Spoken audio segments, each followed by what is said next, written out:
BBC বাংলার অধিবেশন প্রবাহতে আপনাদের স্বাগত। আজ আপনাদের সাথে লন্ডন স্টুডিও থেকে আছি মানসী বড়ুয়া, আর ঢাকায় আমার সাথে থাকছেন আকবর হোসেন। শুরুতেই জানিয়ে দিব এই মুহূর্তের সর্বশেষ গুরুত্বপূর্ণ আপডেট। বাংলা সংবাদ। চট্টগ্রামে বাড়ির সামনে সাবেক যুবদল নেতাকে গুলি করে হত্যা। চট্টগ্রামের রাউজান উপজেলায় জানে আলম শিকদার ৩৪ নামে যুবদলের সাবেক এক নেতাকে গুলি করে হত্যা করেছে দুর্বৃত্তরা। তিনি উপজেলা যুবদলের সাবেক সিনিয়র সদস্য ছিলেন বলে জানা গেছে। আজ রাত ৯:৩০টার দিকে উপজেলার পূর্ব গুজরা ইউনিয়নে নিজ বাড়ির সামনে এ ঘটনা ঘটে। পুলিশ ও স্থানীয় সূত্র জানায়, রাতের খাবারের আগে জানে আলম বাড়ির গেট সংলগ্ন উঠানে দাঁড়িয়েছিলেন। এ সময় একটি মোটরসাইকেলে করে ৩ যুবক সেখানে আসে। মোটরসাইকেলের পেছনে বসা একজন খুব কাছ থেকে জানে আলমের বুকে পরপর ২টি গুলি ছোড়ে। এরপর থাকবে জাকসু নির্বাচনে ভোট গ্রহণ শুরু। জগন্নাথ বিশ্ববিদ্যালয় কেন্দ্রীয় শিক্ষার্থী সংসদ নির্বাচনের সব প্রস্তুতি সম্পন্ন হয়েছে। নির্ধারিত সময়সূচি অনুযায়ী ৬ জানুয়ারি সকাল ৯টা থেকে ভোট গ্রহণ শুরু হয়। দীর্ঘ প্রতীক্ষা ও নানা জটিলতার পর অনুষ্ঠিত হতে যাওয়া এই নির্বাচনকে ঘিরে শিক্ষার্থীদের মধ্যে দেখা যাচ্ছে ব্যাপক আগ্রহ ও প্রত্যাশা।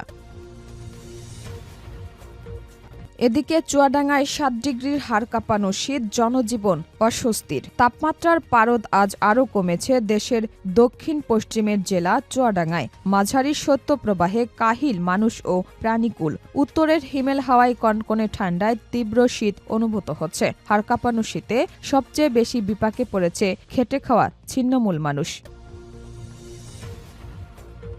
এবারে জানিয়ে দিব বাংলাদেশ ভারত টানাপোড়েন, মুস্তাফিজকে ছাড়িয়ে বৈরী সম্পর্কের দিকে মোড়। ক্রিকেটার মুস্তাফিজ ঝড় এখন খেলার মাঠ ছাড়িয়ে বাংলাদেশ ভারতের রাজনীতির মাঠে।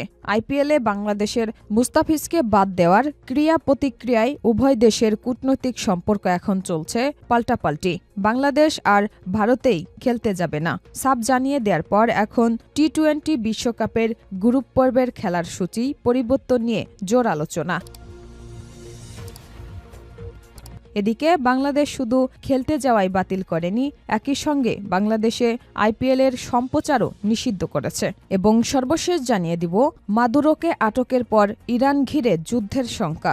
ভেনেজুয়েলার প্রেসিডেন্ট নিকোলাস মাদুরোকে মার্কিন বাহিনী কর্তৃক আটকের ঘটনা মধ্যপ্রাচ্যে বিশেষ করে ইরানের সঙ্গে যুক্তরাষ্ট্রের যুদ্ধের শঙ্কাকে নতুন করে উস্কে দিয়েছে। ডোনাল্ড ট্রাম্পের এই নজিরবিহীন পদক্ষেপের পরপরই ইসরায়েলি নেতা ইয়ার লাপিদ তেহরানকে সতর্ক করে বলেছেন, ভেনেজুয়েলায় যা ঘটেছে তা থেকে ইরানের শাসকদের শিক্ষা নেওয়া উচিত। এতক্ষণ শুনছিলেন সংবাদ শিরোনাম, এবারে বিস্তারিত।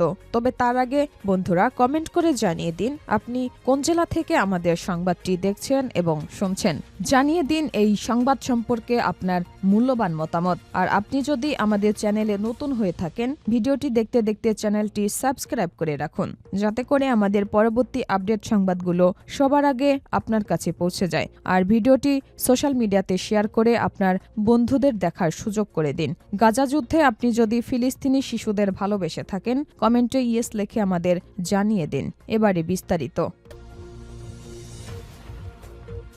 চট্টগ্রামে বাড়ির সামনে সাবেক যুবদল নেতাকে গুলি করে হত্যা। চট্টগ্রামের রাউজান উপজেলায় জানে আলম শিকদার ৩৪ নামে যুবকের সাবেক এক নেতাকে গুলি করে হত্যা করেছে দুর্বৃত্তরা। তিনি উপজেলা যুবদলের সাবেক সিনিয়র সদস্য ছিলেন বলে জানা গেছে। সোমবার রাত ৯:৩০টার দিকে উপজেলার পূর্ব গুজরা ইউনিয়নে নিজ বাড়ির সামনে এ ঘটনা ঘটে। পুলিশ ও স্থানীয় সূত্র জানায়, রাতের খাবারের আগে জানে আলম বাড়ির গেট সংলগ্ন উঠানে দাঁড়িয়ে ছিলেন। এ সময় একটি মোটরসাইকেলে করে ৩ যুবক সেখানে আসে। মোটরসাইকেলের পেছনে বসা একজন খুব কাছ থেকে জানে আলমের বুকে পরপর ২টি গুলি ছোড়ে। এতে গুলিবিদ্ধ হয়ে তিনি মাটিতে লুটিয়ে পড়েন। হামলার পরপরই দুর্বৃত্তরা মোটরসাইকেলে করে পালিয়ে যায়। পরে স্থানীয় লোকজন জানে আলমকে উদ্ধার করে হাসপাতালে নেয়ার পথে তার মৃত্যু হয়। দলীয় সূত্রে জানা গেছে, জানে আলম বেশ কিছুদিন ধরে সাংগঠনিক কর্মকাণ্ডে সক্রিয় ছিলেন না। রাউজান থানার ভারপ্রাপ্ত কর্মকর্তা ওসি মোহাম্মদ সাজেদুল ইসলাম বলেন,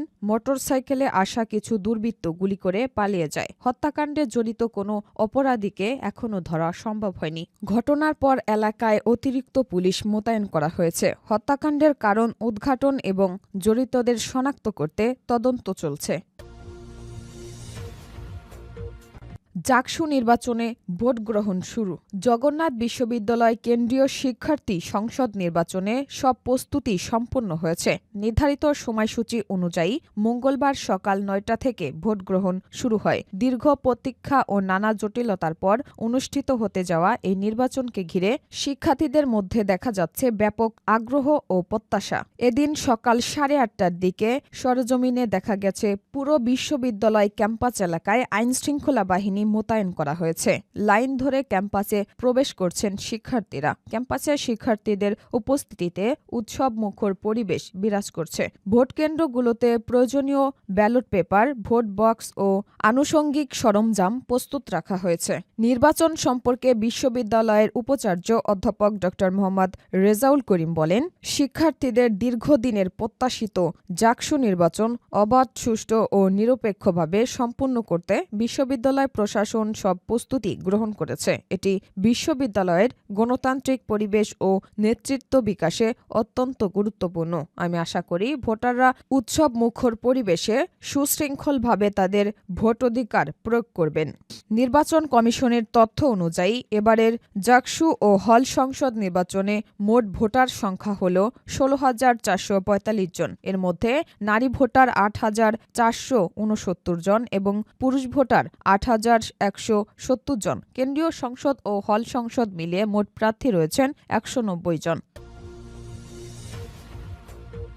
চুয়াডাঙ্গায় 7 ডিগ্রির হাড়কাঁপানো শীত, জনজীবন অস্বস্তির। তাপমাত্রার পারদ আজ আরও কমেছে দেশের দক্ষিণ পশ্চিমের জেলা চুয়াডাঙ্গায়। মাঝারি শৈত্যপ্রবাহে কাহিল মানুষ ও প্রাণীকুল।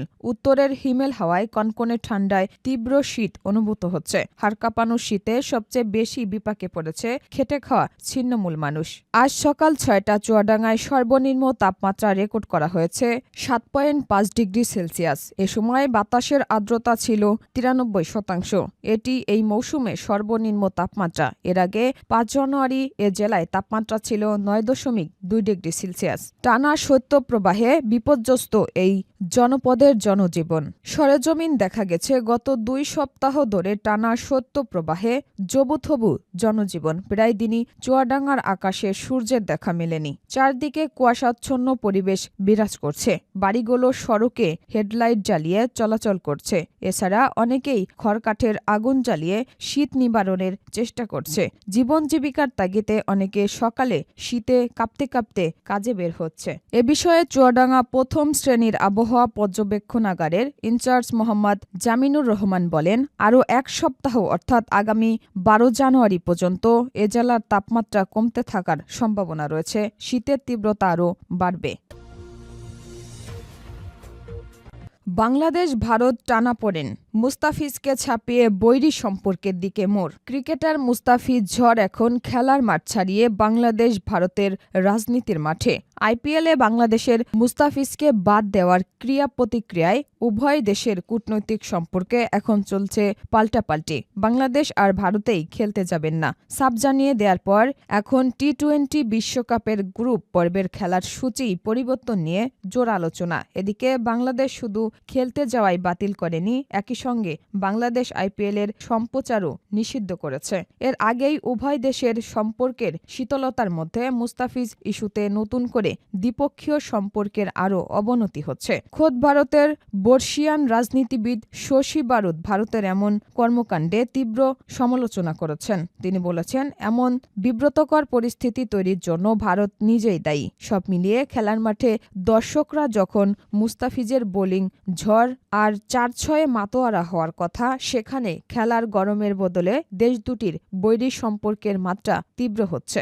জানা যায়, আগের দিন থেকেই উচ্চারিত হচ্ছিল বাংলাদেশে ইন্ডিয়ান প্রিমিয়ার লিগের খেলা সম্প্রচার বন্ধের সম্ভাবনার কথা। তবে গতকাল সেটি আলোচনার পর্যায় থেকে বেরিয়ে বাস্তবতার মুখ দেখে ফেলল। মুস্তাফিজুর রহমানকে IPL franchise Kolkata night Riders থেকে অব্যাহতি দেওয়ার ঘটনার পরিপ্রেক্ষিতে জনস্বার্থে এই নিষেধাজ্ঞা আরোপ করা হয়েছে বলে জানানো হয়েছে তথ্য মন্ত্রণালয়ের সংবাদ বিজ্ঞপ্তিতে।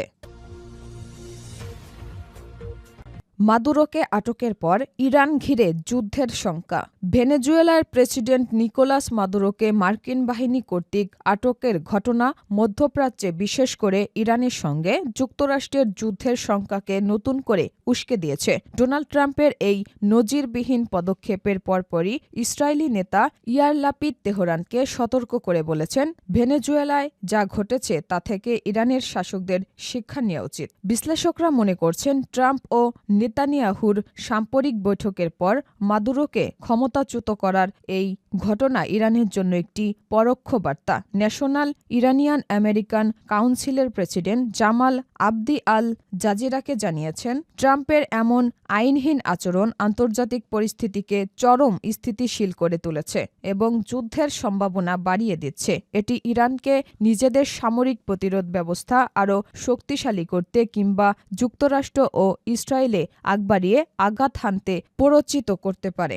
মাদুরো ছিলেন ইরানের অন্যতম ঘনিষ্ঠ মিত্র এবং দুই দেশের মধ্যে কোটি কোটি ডলারের বাণিজ্যিক সম্পর্ক বিদ্যমান। সিরিয়ায় আসাদ সরকারের পতন এবং লেবাননে হিজবুল্লাহর দুর্বল অবস্থার পর মাদুরোর বিদায়ে ইরানের মিত্রের বলয় আরও সংকুচিত হয়ে আসছে। ইরানের পররাষ্ট্র মন্ত্রণালয় এই মার্কিন অভিযানের তীব্র নিন্দা জানিয়ে একে অবৈধ আগ্রাসন হিসেবে অভিহিত করেছে এবং জাতিসংঘের হস্তক্ষেপ কামনা করছে।